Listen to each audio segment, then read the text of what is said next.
Bakit si Robin Padilla top 1 sa mga tao? Baka nakakalimutan nyo, si Robin Padilla ang dahilan kung bakit nagkaroon ng peace talk sa pagitan ng Mindanao terrorist at ng Pangulo. Si Robin din dahilan kung bakit nahinto ang bombing sa Mindanao at naligtas ang mga hostage.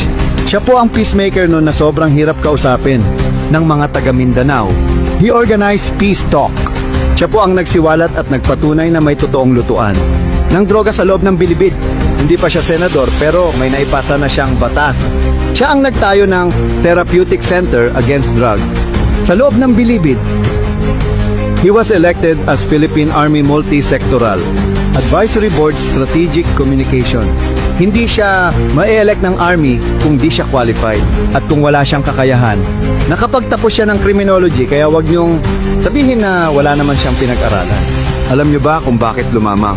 Halos lahat ng kinikita niyan sa endorsement niya binubuhos niya donate sa Mindanao.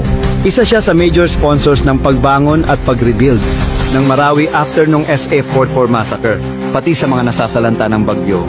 Wala tayong alam kasi hindi nakaka-rating sa atin yung tulong.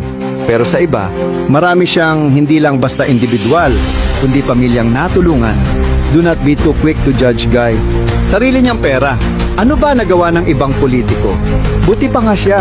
Ilang taon na ginagawa yan ng hindi nakaupo sa posisyon. Tinanong siya bakit ngayon tumatakbo siya Nagsabi siya na di siya papasok sa politika. Ang sagot niya, through politics ma-maximize niya ang help all over. Kasi kung siya lang, limited lang. Hindi marunong tumanggihan sa taong lumalapit sa kanya at nahingi ng tulong.